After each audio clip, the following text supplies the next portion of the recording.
नमस्कार, आप देख रहे हैं क्राइम तक। मैं हूं अश्विनी सिंह। मुंबई के बॉलीवुड से सुबह ही एक खबर सामने आई थी जिसमें बताया गया कि अभिनेता सैफ अली खान को अपने घर में ही उन पर हमला हुआ था, जिसके बाद आनन फानन में उन्हें लीलावती हॉस्पिटल ले जाया गया था, जहां पर लगातार उनकी जांच की गई, जिसमें डॉक्टरों की टीम ने बताया कि उन्हें लगभग 6 बार उनके शरीर पर वार किए गए थे, जिसमें 2 जख्म ऐसे थे जो गंभीर रूप से उन्हें लगे थे।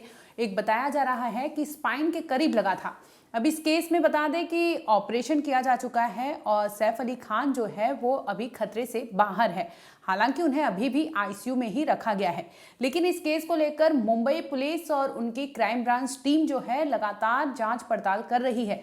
इसी सिलसिले में उन्होंने मेड को अपने पुलिस थाने बुलाया है, जहां पर उनसे पूछताछ की जा रही है। आपको बता दें कि ये वही मेड है। स्क्रीन पर आप तस्वीर देख सकते हैं। इनका नाम अरियामा फिलिप्स उर्फ लीमा बताया जा रहा है।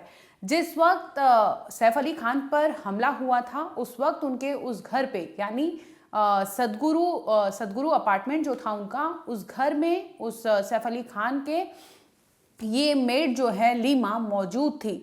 लीमा का ऐसा कहना है, उन्हें पुलिस ने बुलाया है, पूछताछ करेगी कि आखिर इस वारदात को कैसे और कौन लोग थे, क्या वो एक था या कोई और भी था, जिसे लेकर मुंबई पुलिस और उनकी क्राइम ब्रांच टीम लगातार जांच कर रही है, पूछताछ कर रही है। बता दें कि ताजा खुलासा ये हुआ है कि लीमा से जब पूछा गया कि जिस तरह से रात के 2:30 बजे इस वारदात को अंजाम दिया गया, तो उसमें ये सामने आता है कि लीमा जो है रात के तकरीबन 2:30 बजे उस घर में थी। अचानक उसकी नज़र किसी शख्स पे पड़ी जिसे देखकर वो चिल्लाने लगी, चीखने लगी। यही आवाज़ थी जो सैफ अली खान तक पहुंचती है। वो अपने बेडरूम में सोए रहते हैं और लीमा की आवाज़ सुनकर वो उठ जाते हैं और वापस वहां तक पहुंचते हैं जहां पर लीमा चीख रही थी। इसी दरमियान जो वहां पर शख्स मौजूद था उससे हाथापाई होने लगता है और हाथापाई इस कदर होता है कि सामने वाला जो आरोपी था उसने अपना वेपन निकाला और लगातार सैफ अली खान पर वार करने लगा, जिसमें सैफ अली खान गंभीर रूप से चोटिल हो गए थे। हालांकि ये भी खबर सामने आ रही है कि जिस वक्त इस वारदात को अंजाम दिया गया, उस वक्त उस घर में करीना कपूर खान भी मौजूद थी। इसके साथ ही उनके दोनों बच्चे वहां पर थे, यानी सैफ अली खान का पूरा परिवार था और दूसरी ओर उनकी वो मेड थी जो चीख रही थी, चिल्ला रही थी, जिसकी आवाज़ सुनकर सैफ अली खान वहां दौड़े भागे पहुंचे थे। बता दें कि ऐसा माना जा रहा है, शुरुआती जांच है, अभी पुलिस इस पर बयान आधिकारिक तौर से उन्होंने यही कहा है कि लगभग 2 घंटे का सीसीटीवी खंगाला गया है, जिसमें किसी का भी आना और जाना कैद नहीं है। यानी जिस तरह से वो आरोपी उस घर में आया था, दाखिल हुआ था, ये अपने आप में बड़ा सवाल था। बता दें कि सैफ अली खान जिस बिल्डिंग में रहते हैं, जिस अपार्टमेंट में रहते हैं, उसकी रिनोवेशन चल रहा था उस बिल्डिंग को लेकर। तो ऐसे में पुलिस ने कुछ वहां पर जो काम कर रहे मजदूर थे, जो रिनोवेशन में काम कर रहे थे, उन्हें भी अपने साथ ले गई है, उनसे भी पूछताछ की है कि क्या आपने किसी को आते या जाते देखा है। बता दें कि गौर करने वाली बात यह है कि सैफ अली खान भले ही चोटिल हो गए थे, लेकिन वही वो शख्स थे जिन्होंने बांद्रा पुलिस को खुद से फोन करके कहा था कि उनके घर में, उनके अपार्टमेंट में कोई शख्स जबरन घुस चुका है और वो उन पर हमला कर चुका है। आनन फानन में पुलिस 3:30 बजे उनके घर पहुंचती है और जब देखती है तो वहां का मंजर कुछ और ही होता है। दूसरी ओर सैफ अली खान इस कदर चोटिल हो जाते हैं कि उन्हें फौरन ले जाया जाता है लीलावती अस्पताल में, जहां डॉक्टर उनकी जांच करते हैं और जिसके बाद उन्हें ऑपरेशन के लिए ले जाया जाता है। उनका ऑपरेशन भी किया जाता है। हालांकि परिवार का ऐसा कहना है कि सैफ अली खान अभी खतरे से बाहर है और बाकी उनका जो पूरा परिवार है वो सुरक्षित है, लेकिन ये बड़ा सवाल उठता है। और लीमा के हवाले से बता दें तो लीमा का कहना था कि उन्होंने जब उस शख्स को उस घर में देखा तो वो समझ नहीं पाई कि है कौन। इस पर उसने उससे कुछ पूछताछ की और जब उसके हाथ में कुछ हथियार देखा, यही देखकर वो चिल्लाने लगती है, चीखने लगती है, जिसकी वजह से एक्टर सैफ अली खान को वहां पर आना पड़ा था।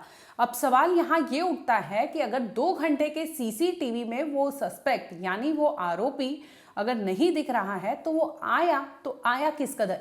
क्या वो किसी ऐसे जगह से आया था जहां पर सीसीटीवी नहीं था? यानी उसने जैसे भी ट्रेसपास किया होगा वो गलत तरीके से होगा, क्योंकि जाहिर सी बात है, क्योंकि उसका मकसद साफ था, उसके पास वेपन था, तो ऐसे में वो उसका मोटिव जो था बहुत क्लियर था। और जिस तरह से उसने हमला बोला है सैफ अली खान पर, ये देखकर साफ लग रहा है कि उसने अपना मोटिव कुछ पूरा करने आया था, जिसके बीच उसकी ये झड़प होती है और इस झड़प में एक्टर इस तरह घायल हो जाते हैं कि उनका ऑपरेशन करना पड़ता है।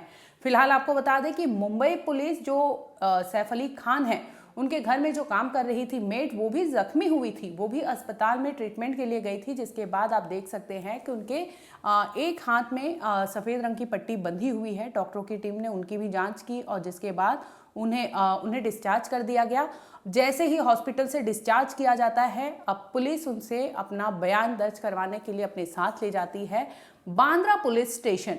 मुंबई एक सबसे सेफ जगह माना जाता है। मुंबई में लॉ एंड ऑर्डर के लिए मुंबई पुलिस जानी जाती है, लेकिन ऐसे में बड़ा सवाल उठता है कि इस कदर से वो आरोपी क्योंकि एक्टर चिल्ला रहे थे, झड़प हुई थी, तो बिल्डिंग में और भी लोग थे, वॉचमैन थे, जिन्हें पता था कि इस तरह से कुछ वहां पर वारदात हुई है। जब आरोपी भागने लगता है तो ऐसे में वॉचमैन भी नहीं पकड़ पाते। तो ये सबसे बड़ा सवाल उठता है कि क्या आरोपी को किसी ने आने में मदद किया था? क्या आरोपी पहले से प्लानिंग प्लॉटिंग करके उनके घर में दाखिल हुआ था और उसका जो मकसद था बीच में ही खराब हो जाता है, बिगड़ जाता है प्लान, जिसकी वजह से वो गुस्से में आकर सैफ अली खान पर अटैक कर देता है और इस कदर करता है कि वो गंभीर रूप से जख्मी हो जाते हैं, जिसके बाद उन्हें अस्पताल ले जाया जाता है। फिलहाल आपको बता दें कि इस मामले में जो मेड मौजूद थी उनका बयान मुंबई पुलिस अभी भी दर्ज कर रही है। वो पुलिस थाने में है, अपना बयान रिकॉर्ड करवाने गई है। हाथ में आप साफ देख सकते हैं कि उन्हें चोट लगी थी, जिसकी वजह से उनके हाथ में पट्टी दिखाई दे रही होगी।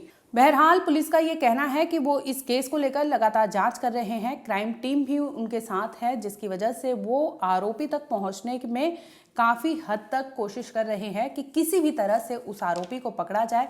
हालांकि आपको बता दें कि 2 घंटे के सीसीटीवी में किसी तरह का कोई एविडेंस नहीं है जिससे पता लगाया जा सके कि वो कौन था, उसका हुलिया या कुछ भी पुलिस के सामने आया हो। बहरहाल जांच का विषय है, इन्वेस्टिगेशन चालू है, जिसकी वजह से कई चीज़ें ऐसी है कि पुलिस ने अभी भी साझा नहीं किया है, वो सबूत के तौर पर अपने साथ रखे हैं। जिस तरह से आपने देखा होगा कि घर में पुलिस गई थी, फॉरेंसिक टीम गई थी, जिसके बाद उन्होंने कुछ ऐसी चीज़ें एक सफ़ेद रंग की पॉलीथीन बैग में लाई थी, जिसे लेकर फॉरेंसिक टीम वहाँ जाँच कर रही है। फिलहाल आपको बता दें कि इस केस में सैफ अली खान का बयान रिकॉर्ड नहीं हुआ है, लेकिन उस वक्त उस वारदात जब घटी थी उस वक्त जो मेड थी उनका बयान अभी भी बांद्रा पुलिस स्टेशन में दर्ज हो रहा है।